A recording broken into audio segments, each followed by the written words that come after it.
Thank you. Thank you. All right, and let's get going. Hey, everybody, my name is Chris. I'm coming from California State University, Northridge Outdoor Adventure Program, where we usually do virtual tours, but today we are super lucky to have a prodigious guest speaker, former CSUN alumni, former Outdoor Adventure alumni in David Montero, who's going to share for the next 30 minutes his bike expedition from the border of Canada to the border of Mexico. One continuous big long route. He's got a really good 30-minute presentation, and I think he's got a little time for live question and answers afterwards. Before we get started, the typical Zoom housekeeping. Feel free to use that chat button on the bottom of your screen if you have any technical issues. Tim or myself will be able to help you out with that. Otherwise, you can find the Q&A button down there somewhere in the corner as well. Please hold your questions till the end. That button blinks a lot and it's super distracting. I promise we will have some time for questions at the end, and we'll use that function at that time. Last but not least, thank you to our AS interpreter that's here, and Otter AI is in that chat as well for all your accessibility needs. So with that being said, David, thank you again for being here. And this is being recorded, and we will post this with captions afterwards. But for now, we will enjoy David live. Thanks, David. Great, y'all. Thanks, Chris, for the intro. But I'll introduce myself again. My name is David Montero. I go by he, him, his pronouns.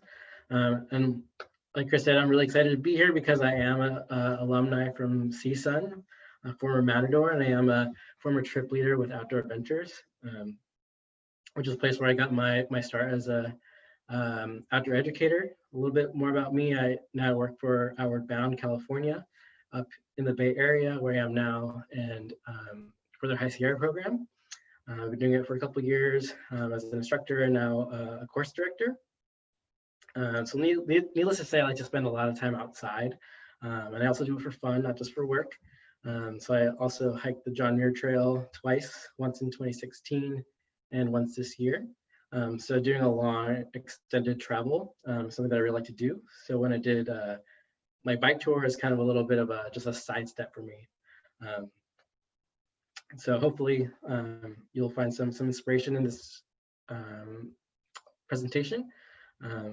By no means I'm an expert bike tourer, but I know a little something now. So I'm going to start sharing my screen. Great. All right. So we're just going to go over what we're going to talk about in this session. We're going to go over some outcomes that I have for the session. We're going to go over what bike touring is, just a quick intro. And then we're going to go over my tour of the Pacific Coast that I did in 2019. And I'll show you some highlights that I thought were really cool and some places I recommend you all to check out. And if we have time at the end, we'll go over a little bit of how to start planning your own tour. And like Chris said, we'll have some Q&A at the end. Great, so these are my outcomes, just to inspire potential bike tourers, to introduce people to what bike touring is, to familiarize people with the Pacific Coast route, and to go over some gear needed and how to plan a tour at the end. So what is bike touring? Bike touring, to put it simply, is just to travel by bicycle for an extended amount of time. So this could be for one night, out there for 2 days. It could be a week, it could be a month, it could be up to a year or more. So there's a lot of different ways you can do it. There's really no right or wrong way. All it really is to is you're on a bicycle. You're not using a motor to get around. And then we get into the different styles of bike touring. So there's a supported touring, which enlists outside help. So this could be either you're hiring a company to help you out, or you're convincing a friend to do this trip with you. The way they're helping you out is they're carrying most of your stuff with you in a support car. So you, the tourer or the biker, are only carrying the bare minimum. So you're carrying water, maybe a small repair kit, and some snacks for the day. And your support car is carrying everything else. So your shelters, your food. If you're going with like a company, they're probably just giving you points on a map, like get here and they'll have lunch ready for you, and they'll give you your campsite point, and they'll have camp and dinner all ready to go for you, which is pretty awesome. It's a great way to tour if you're into that kind of thing. There's also like big fundraising tours. So big popular ones are like the AIDS Life Cycle and the Climate Ride. Both of these are raising money, one for like AIDS research and one for more climate issues. And it's usually a lot of people doing this alongside with you. So it's a really cool way to get into bike touring. If you don't know where to start and you don't want to do it alone, this is a really great way to get into it. Then we get into the self-supported touring.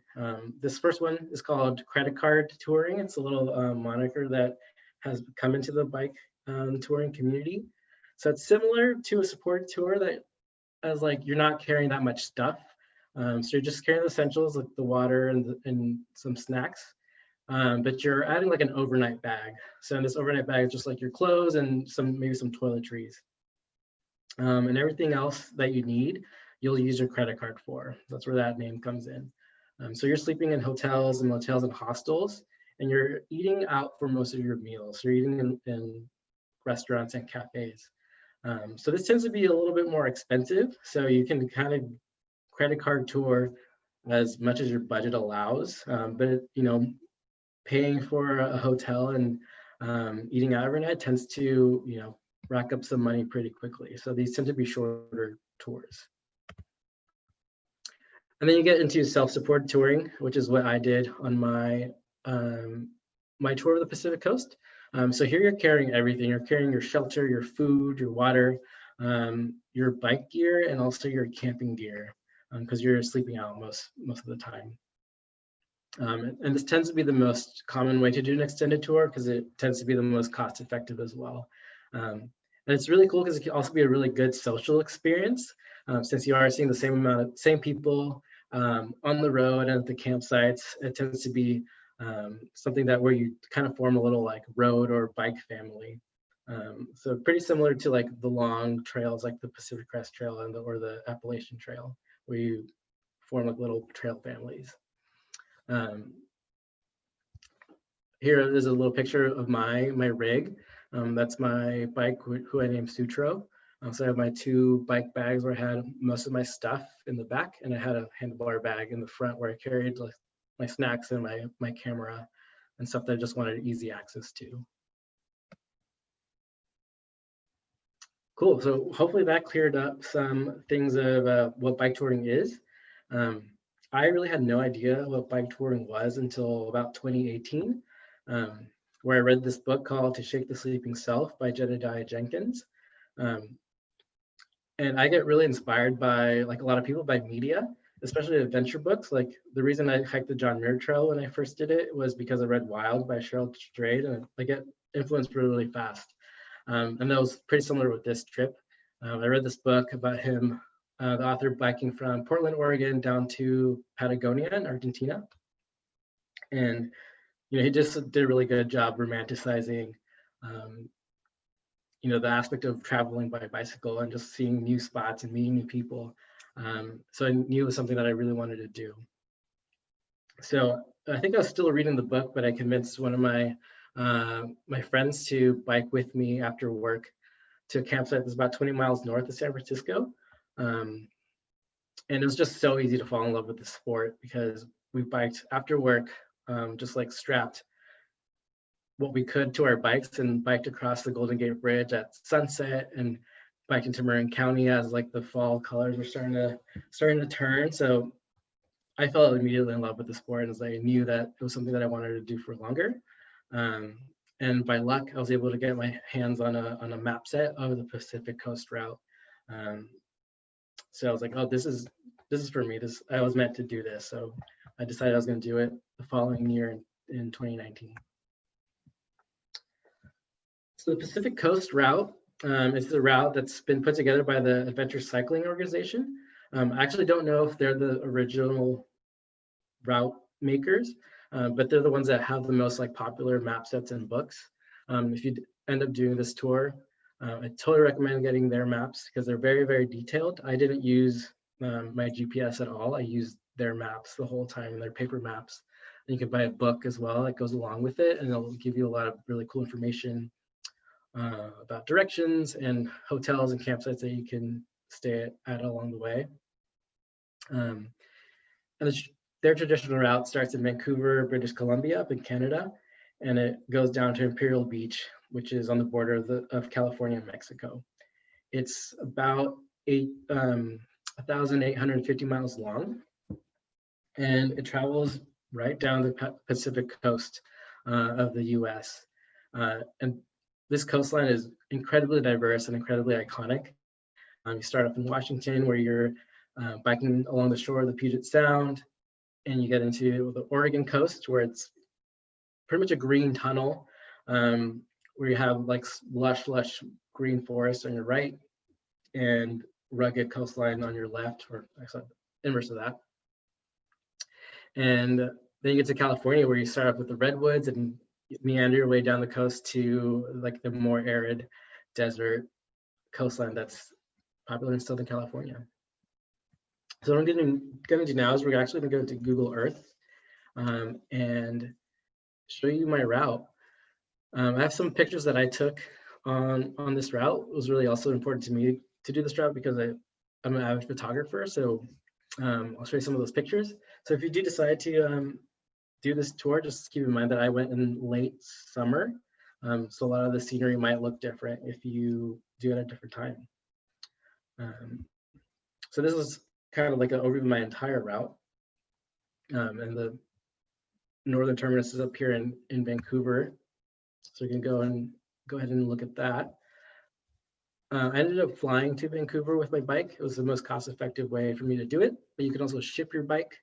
But I had the experience of putting my bike together at the Vancouver airport in baggage claim, which was pretty cool to see, or pretty cool to do.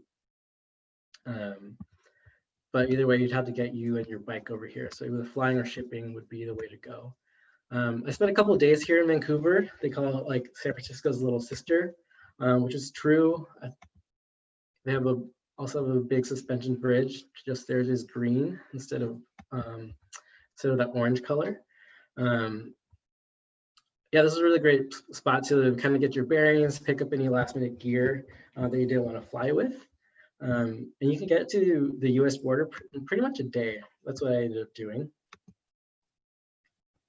So after I left, you kind of go through these farmlands and the suburbs of Surrey and Vancouver. And you get to the border of Canada and the US. You don't have to wait in this line. You can bike right up to the office and park your bike outside. They'll ask you a bunch of questions about what you're doing and be really confused about why you're trying to bike to Mexico from Canada.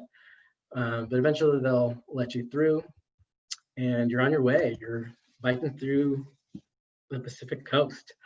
My second night, I camped here at Larrabee State Park Campground, which is a really awesome place to get a really good introduction of what you're going to be seeing for the next couple of days biking along the Puget Sound.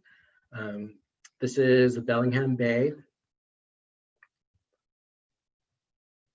And yeah, it's just really beautiful, like mix of land and sea here in the Puget Sound. So since there's a lot of water and a lot of land interconnected with each other, you're biking along these like little land masses or little islands on the Sound. You're biking across these really awesome structures, these really awesome bridges. This is one over Deception Pass. Just a really cool structure that you can see a lot of different wildlife around this area too. So it's a really cool stop to place to stop and take in the view. So I definitely recommend checking out Deception Pass, even if you're not on a bike. What's cool about this tour is like you can get to all these places by car as well, because you're biking on mostly pretty well-trafficked roads. You're also taking ferries on this part of the tour. This is me catching the Port Townsend ferry. Trying to get over to this little port town over here. Up here in the forested hills is where the campsites are nestled up. And it's really cool just to be on the water on this Puget Sound for pretty much, at this point I was on the water for maybe 5 days, which is really cool. And here's where I took a little bit of a divergence from the traditional route. I had the opportunity to meet up with a friend here in Seattle. They offered me a place to stay for free. So the traditional route goes on the west side of the Puget Sound, but part of my goals for this tour was to meet friends and check out Seattle and Portland as well. So I diverged a little bit, which is totally fine. When you're on tour, you can do what you want. You don't have to stick to the route. You can make up your own rules. So I came to Seattle, and since I was biking in late summer, I thought it was going to be rain-free in Seattle, but Seattle decided to be pretty like stereotypical and gave me my only day of rain on this whole tour, which was pretty, I guess, pretty great in hindsight. I got the full Seattle experience. And then I made my way down to Portland, where I also got to spend some time with some friends, and then ended up adding 2 days to my Portland stay and putting myself 2 days behind on my bike schedule.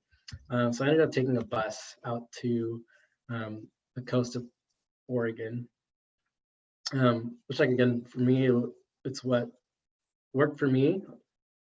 Again, you make up your own rules. You can do what you want on tour. So I did end up catching a bus for 2 days, or sorry, for 1 day. It cut out 2 days of biking. But for me, it worked. So we got out to Cannon Beach. This is me on a bike Sutro, just hanging out in front of Haystack Rock. And this is kind of what you're going to be seeing on the Oregon coast for a lot of it. Just really open beaches with really cool rock structures just kind of jutting out of the water. The Oregon coast around this time too is also famous for whale watching. So a couple miles south of there, here in Boiler Bay, and in the city just south of here called Depot Bay, is a really famous spot for whale watching. So as I was standing here, I saw a couple gray whales coming into this bay to feed. It was really cool because I was also celebrating my 800th mile of being on tour at that same moment. So it was a really magical moment. So I definitely recommend maybe planning your tour so you can kind of catch some of this whale migration, because it was really, really cool to experience. And the Oregon coast is absolutely stunning. It reminded me a lot of Big Sur, with like if you're familiar with Big Sur, there's a lot of like really cool rock features and a lot of forested areas. This is a really cool place called Thor's Well, which looks like it's like a little suction pipe that's like draining the ocean. So I definitely recommend checking this place out. It's in Neptune State Park, I believe, on the Oregon coast. But the thing that I found different about this section from Big Sur is that you have pretty readily beach access. Like Big Sur, you're kind of high up in the cliffs most of the time. Here you can get down to the water pretty quickly. And I love just sitting on the beach for a couple hours. For me, this is a really cool treat. That's me and my bike kind of going up over this Neptune coastline.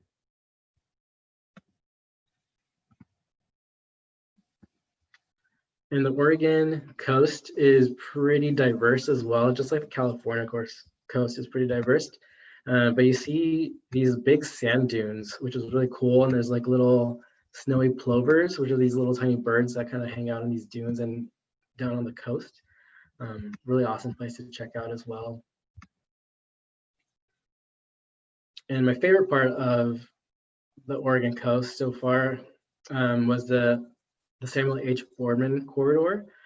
This place did remind me of Big Sur, but it felt a little more rugged to me. Kind of same high up cliffs over these natural arches that were kind of here in the water. And you get to bike up over the highest bridge in Oregon, which is this one over here, which is also a really good experience to go on a bike. You feel a lot more vulnerable than going in a car. And yeah, this spot was so beautiful. It felt like Oregon was saying goodbye to me because I was right on the border of Northern California. So I camped here at Harris Beach State Park my last night in Oregon. So it felt really bittersweet because, I completed Washington and Oregon. I was heading into my last state, but California is so big that I ended up spending most of my time on tour in California. But this was definitely a really good moment of like I'm actually like getting into my home state. And California starts off with a bang, and you're pretty much right in the redwoods. You start off biking through Redwood National Park. So from where I started in Oregon, I was camping in the redwoods the next night. And as you can imagine, biking through these like really small narrow roads, like under a dense red forest canopy, was a really, really amazing experience. It felt like I had to stop and play around in these trees for a little bit and take really cool pictures, and just experience being a bike and a small person next to these giant trees. You definitely feel a lot smaller next to them than in a car. And I decided to stay here at Elk Prairie Campground, which is famous for its Roosevelt elk. So you get to cohabitate with these guys for the night, or 2 nights, or however long you want to spend there.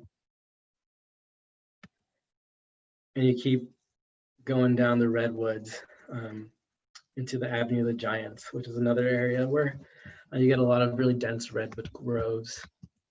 So if you could just imagine yourself biking through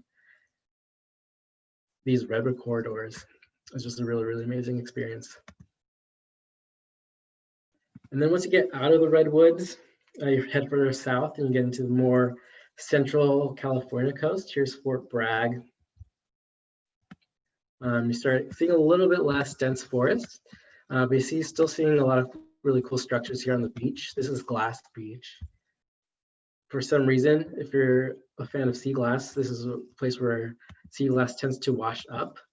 So it's a really cool spot. I ended up eating breakfast here and trying to collect some sea glass for myself.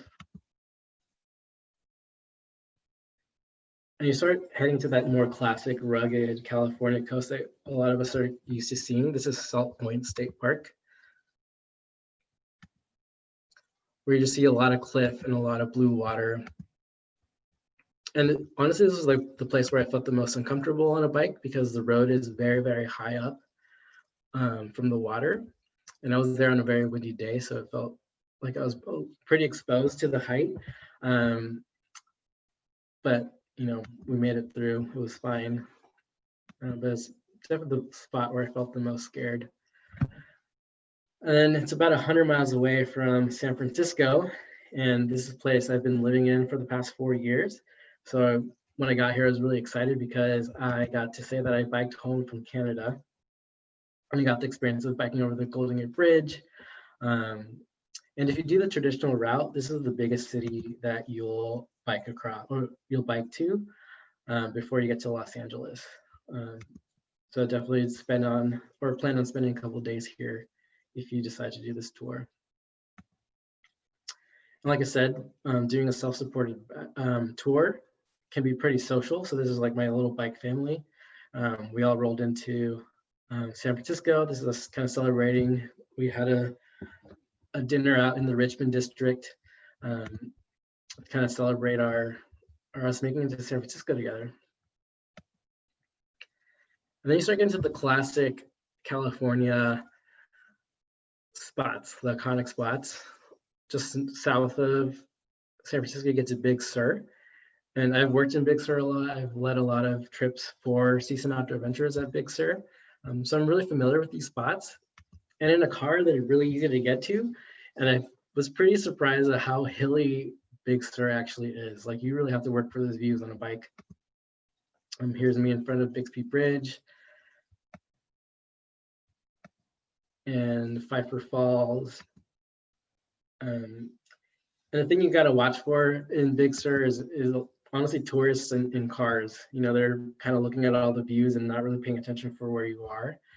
So definitely try to stay out of these spots at sunset, because that's when all the cars are trying to get into those tight parking spaces on the sides of the road. And then once you leave Big Sur, you start coming to like the smaller coastal cities in Southern California, like Santa Barbara, where I spent a couple of days as well.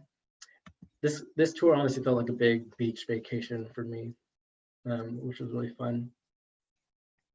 And you start getting down into like the more arid, deserty coast like Malibu. This was a really cool experience for me because I grew up coming to these beaches and kind of working in these hills as well. So it's really cool experience being able to come here and bike and travel along by bike here. And then you head out to Santa Monica, Los Angeles area. This is me in Sutra over here hanging out by the pier. I'll just bike there. And here's also where I took a little bit of a detour and decided to bike the LA River down to Orange County. But the traditional route pretty much stays on the coast the whole way. Then you start getting to the more Southern California, Orange County beaches. Here's Torrey Pines, which is a really cool beach. And you get down into La Jolla as well, which has a lot of cool sea life and tide pools and some snorkeling if you have the chance to do as well. And then your tour will end here at Imperial Beach in San Diego. Right here's the border of Mexico. So it's a really cool experience just being here. This is like the end trip or your end goal. So it was a really bittersweet experience being here, knowing your tour is over, but you accomplished this awesome feat. This is me holding my bike above my head in celebration. Yeah, it was really cool. I felt really good at this point. At this point, I felt like I could keep doing it for a lot longer. At this point, I had been on tour for maybe 35 days. So definitely became a part of my life, and just everything came pretty easy to me by then. So I felt like I could go on forever into Patagonia maybe, but unfortunately I had to get back to work in a couple weeks, so that wasn't going to be an option for me. Great, so that's the Pacific Coast route. So hopefully that inspired you all to potentially go out on tour. I can go over some things to quickly. I can go over some things to think about before you start a tour. Is just try to plan where you want to go first. Like, where do you want to spend the time? Kind of really seeing a place. You're not in a car. You're traveling by bike, so you get to really know a place really well. So where do you want to go? How long do you need? How long of a tour are you going to do? And what time of the year do you want to go? So that's going to really affect what tour you can do, like what season you're trying to do it in. And then you start thinking about the gear you need. I'm a pretty big believer in use what you got. All you really need is a bike, a helmet, and some kind of storage system, and everything else is pretty much up to you. Yeah, there's many different ways of packing your stuff. I use panniers, but you see a lot of people out there with big backpacking bags. So use what you got and what's available to you. There's really no right or wrong way of bike touring. And then start thinking about logistics too. How are you going to get to and from your trip? Mine was in a loop. I had a northern point and a southern point, and my home was right in the middle. So I had to find a way how to get my bike to the start, how to get myself to the start, and the opposite on the way back as well, or the same thing on the way back to get back home. Some resources that you can use are your local bike shops. They have a ton of information on how to ship bikes and how to fly bikes, and they actually give you a lot of bike packing things for free, or bike boxes and shipping materials, because they get a lot of shipments of bikes all the time, and they usually just throw that into the recycling. So when you come in and ask for this stuff, they're pretty happy to give it to you. Yeah, that's some of the quick tips that I have for you. Also, check your airline fees. Make sure that you find a really good deal on airline fees. Some airlines waive the oversized fee for bikes. Alaska Airlines was able to do that for me. So definitely check with your airline before you decide to put your bike on and get surprised with a lot of really expensive fees. Like Southwest did for me. They charged me, I think they charged me $100 to put my bike on top of my flight ticket. So definitely do your research before you get out there and travel. So I hope this inspired you all.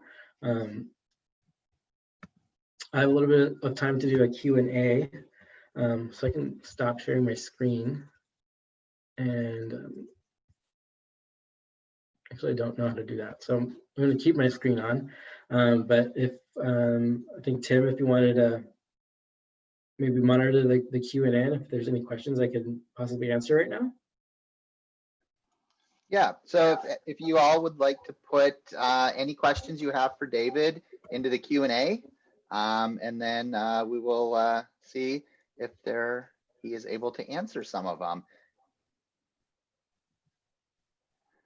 Right, so our first question is from Daniel, and he asks, how long did it take you, and did you do any type of training for this trip?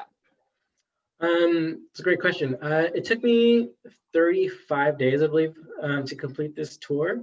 And about 24 of them were active biking days. I took a lot of time off, like spending time in Seattle and Portland, and back home in LA. And I didn't do too much training. I'm a pretty avid bike commuter. And if any of you are familiar with San Francisco, it's pretty hilly here. So commuting to and from work was pretty much my training. So also a tip I have for potential bike tours is like when you're bike touring, you get stronger and stronger as you progress.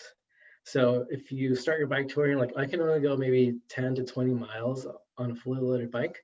Depending on how far you get or how far you're trying to go, by the end of your trip, you definitely get stronger and more confident to be able to make those miles. So it's one of those rare things that if you don't have a ton of training, you get it when you're on your tour. Cool. All right, our next question is from Megan. Did you bring any spare bike parts with you? Yes and no. I took some small bike patches to tube patches, and I carried an extra inner tube with me.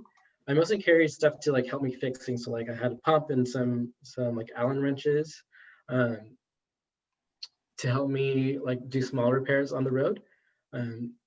This route is really cool because you're really never too far from a bike shop or some kind of hardware store. So if you do need to make a bigger repair, you can get to a bike shop pretty easily. So I didn't need to carry too many bike parts. But if your tour is going to be a remote one, that's definitely something to consider. Cool.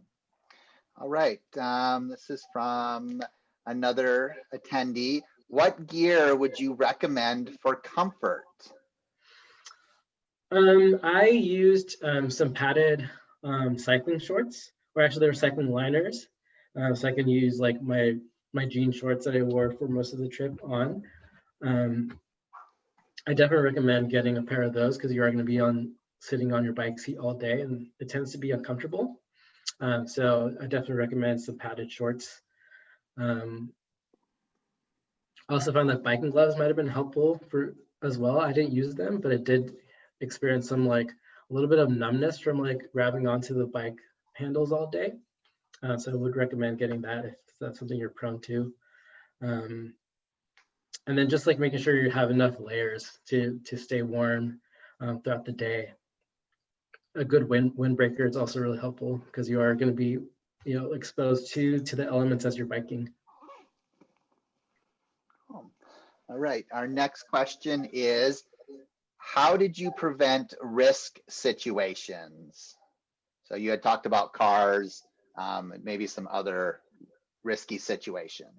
Yeah, cars are a really, really big risk out there. They're something that you can't control, right? So you kind of do as best as you can. You kind of stay in your bike lane. There's places where you are going to be biking in lanes with cars. So it's definitely a comfort thing. I know a lot of bike tours, they still try to get to the shoulder as much as possible. But as a biker, you have access to that full lane, so you can get into that lane and kind of demand space. And I found a lot of cars did respect that space, especially if you have a lot of stuff on your bike. They tend to give you a lot of room. And wear a helmet. Yeah. Cool. All right. Well, it seems to be all the questions we have for now. David, I'd like to thank you for coming in today and giving us a little insight into your bike tour from Canada to Mexico. Yeah, totally. Thank you. And everyone who is here enjoying this, thank you for joining us here.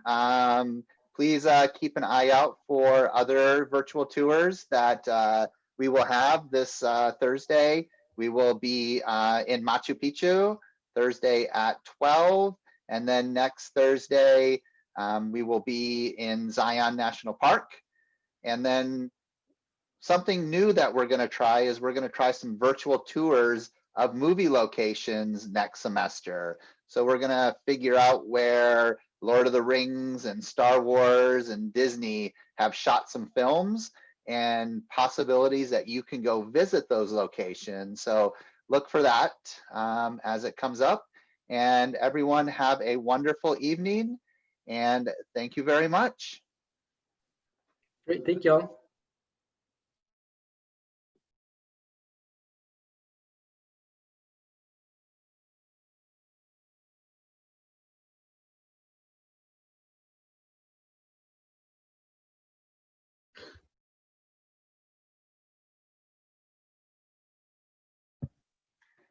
Hello, Erica and Jefferson. How are you?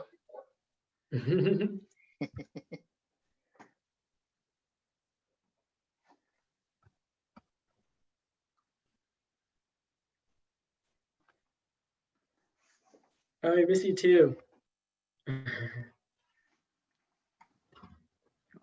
Well, thanks again, David. We'll be in touch shortly. We have to run to another program real quick. So Cool. have a good night and thank you again. And thanks everyone for showing up. Yeah. All right. See you later.